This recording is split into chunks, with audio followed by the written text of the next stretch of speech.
시청자 여러분 안녕하십니까? 헬로티비 뉴스입니다. 김포시의회가 파행한 지 벌써 6개월째 접어들고 있습니다.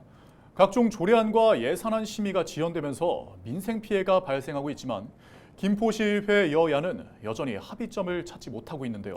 내년도 본예산 심의마저 늦어지자 지역사회에서 시의원들에 대한 주민 소환 요구가 잇따르고 있습니다. 김진재 기자입니다.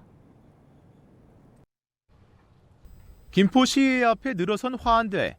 화환마다 김포시의원들을 비판하는 내용이 적혀 있습니다. 김포시의회가 5개월이 지나도록 후반기 원구성조차 하지 못하자 이를 보다 못한 시민들이 최근 시의회 앞에 근조 화환을 설치한 겁니다. 길거리에는 시의원 주민 소환을 예고하는 현수막도 설치됐습니다. 김포시의회 여야가 지난 7월부터 후반기 원구성을 두고 밥그릇 싸움을 이어가면서 지역사회에서 시의회를 향한 비판의 목소리가 높아지고 있습니다. 김포시의회가 파행하는 동안 각종 조례안과 추경안 심의가 잇따라 지연됐는데 이로 인해 취약계층에 대한 예산 지원이 늦어지는 등의 민생 피해가 발생하고 있기 때문입니다. 문제는 내년도 본예산 심의마저 지연되고 있다는 점입니다. 김포시는 내년도 본예산 1조 6,693억 원을 편성해 지난달 김포시의회에 제출했습니다. 계획대로라면 김포시의회는 지난달 25일 정례회를 열고 본예산 심의를 시작했어야 하지만 더불어민주당 의원들이 본회의장 출석을 거부하면서 정례회도 무산됐습니다. 이날 본회의장에 출석한 국민의힘은 당장이라도 민주당 원내대표와 협의할 의사가 있다며 본회의장에 출석하지 않은 민주당을 강도 높게 비판했습니다. 지난번에 일실된 그런 사업과 예산들이 지금 반성해야 될 시기에 또 기본과 책임을 지키지 않는 거 아닙니까? 이게 언제까지 이게 징징대는 걸 받아줘야 합니까? 김포시 공무원 노조도 지난달 28일 시의회에 방문해 원구성 지연에 항의하며 시의원 전원 사퇴를 요구하기도 했습니다.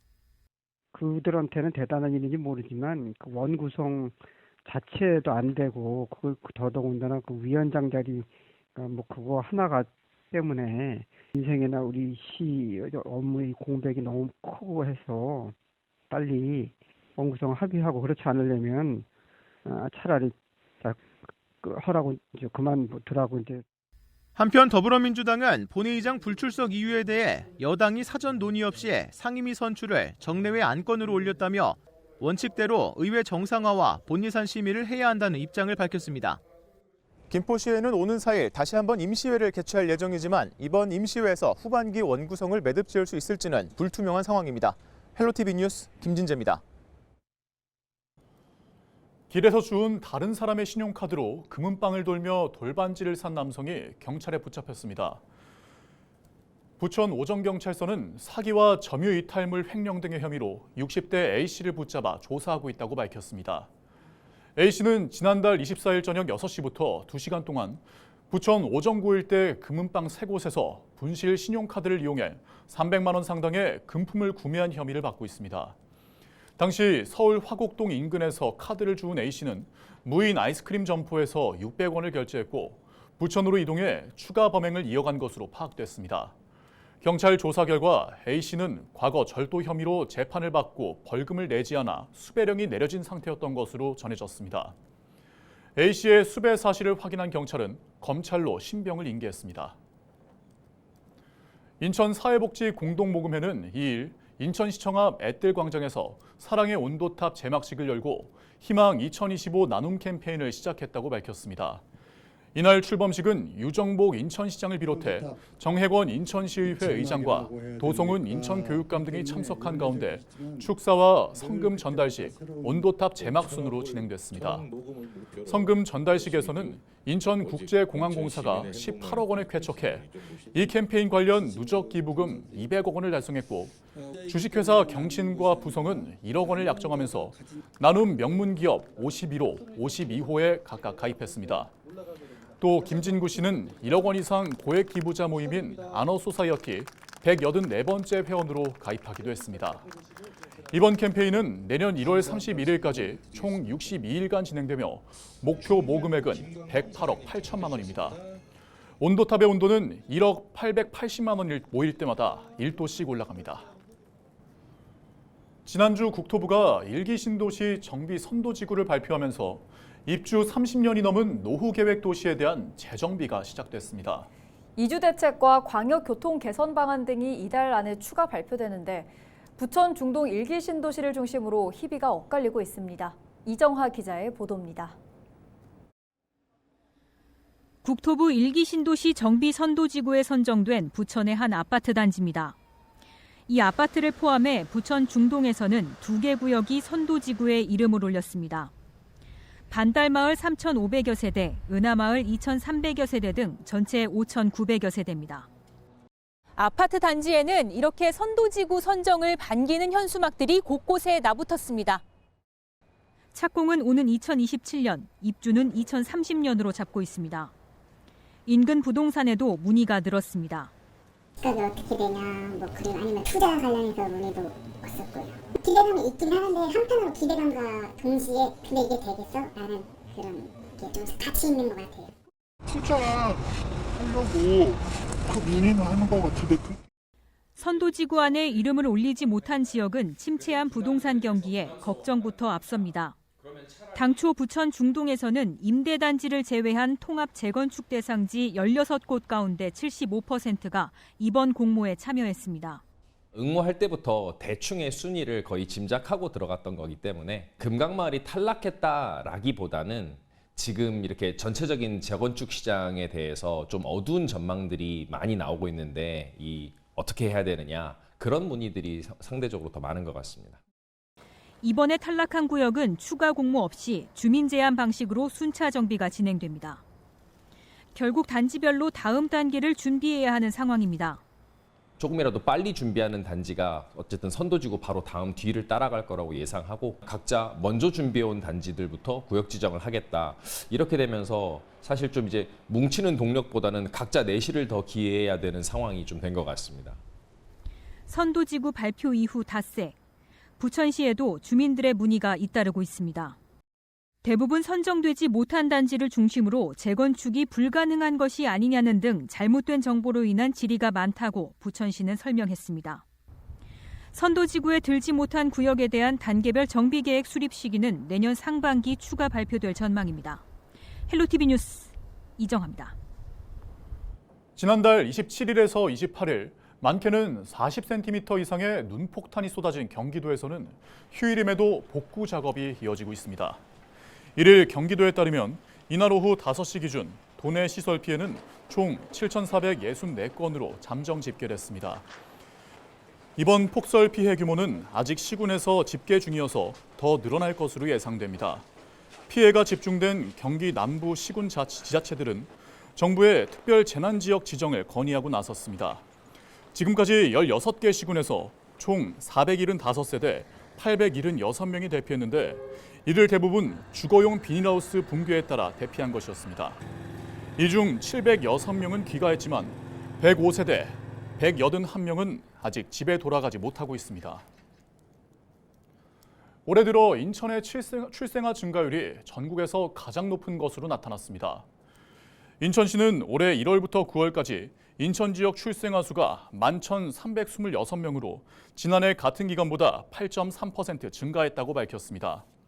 이는 지난 5월부터 출생아 수가 증가세로 전환된 이후 가장 큰 폭의 증가율로 전국 17개 시도 중에서도 가장 높았습니다.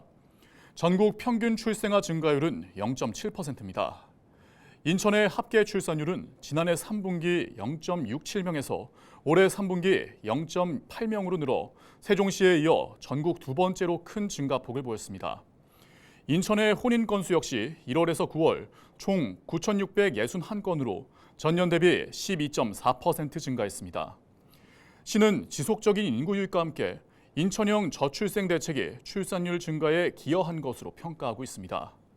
현재 시는 인천에서 태어나는 모든 아동에게 18세까지 총 1억 원을 지원하는 1억 플러스 아이드림 정책과 하루 임대료 1,000원의 1,000원주택 공급 등 정책을 추진하고 있습니다. 철도노조와 서울교통공사 노조가 5일과 6일 각각 총파업을 예고한 가운데 인천시가 비상수송 대책을 마련했습니다. 인천시는 철도노조 파업 기간에도 인천지하철은 정상 운행하지만 한국철도공사가 운영하는 경인선과 수인선 인천 구간에서 열차 운행 감축이 예상돼 대체 교통수단을 준비한다고 밝혔습니다.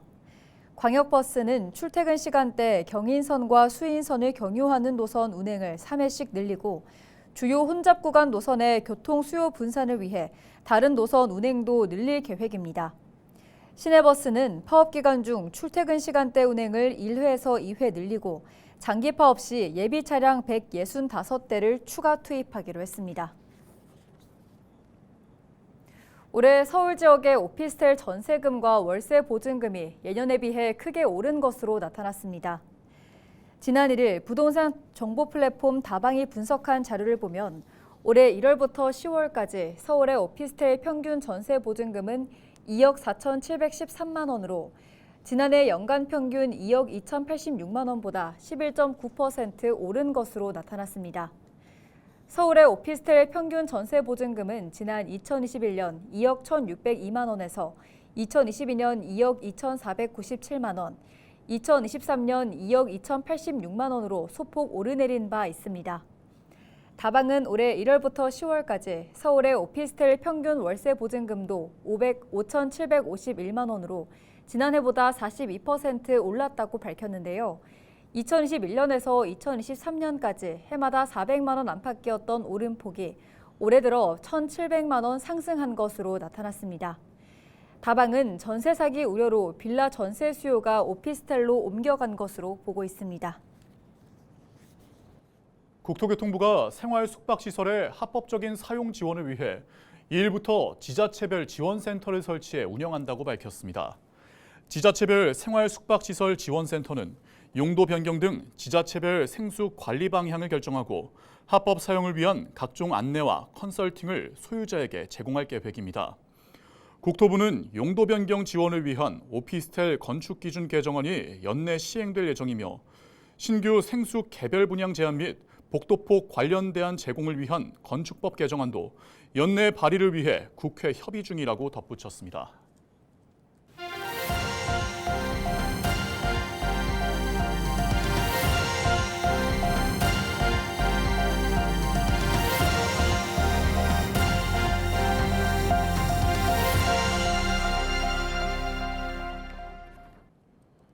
경기 침체와 대출 규제로 인해 서울 아파트 거래가 3개월 연속 줄어든 것으로 나타났습니다. 국토교통부가 발표한 10월 주택통계 자료를 보면 10월 서울 아파트 매매 거래량은 4천 가구로 전월보다 19.2% 감소했습니다.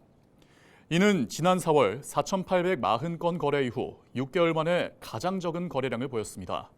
서울 아파트 매매는 지난 8월 7,609건으로 감소하기 시작하면서 3개월 연속 하락세를 보이고 있습니다. 지난 10월 인천에서 발생한 악성 미분양 가구가 50%에 육박한 것으로 나타났습니다. 국토교통부가 발표한 2024년 10월 주택통계 자료를 보면 인천 지역에서 발생한 미분양 주택은 3,260가구로 이 중 사용검사 후에도 분양되지 않은 미분양 주택은 47%인 1,547가구에 달하는 것으로 집계됐습니다. 이는 전월 555가구가 발생한 것에 비해 약 3배 늘어난 수치입니다. 지역별로는 서구가 1,146가구로 가장 많았고 미추홀구 196가구, 연수구가 145가구, 중구 45가구, 강화군 4가구 등입니다. 경기도가 오는 3일 오후 2시 서울 건설회관 3층 대회의실에서 권역별 대개발 구상 정책 설명회를 개최합니다.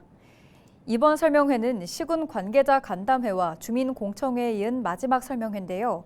이를 반영한 최종 구상안은 오는 9일 발표될 예정입니다. 경기 북부 대개발은 경기 북부 특별자치도와 연계된 발전 계획으로 기반시설 구축, 규제 해소 등을 담고 있는데요. 경기 서부 동부 SOC 대개발은 공공이 도로와 철도 등 사회 기반 시설을 구축하고 민간이 골프장과 리조트 등을 개발하는 내용을 담고 있습니다. 이상으로 뉴스를 마칩니다. 함께해 주신 여러분 고맙습니다.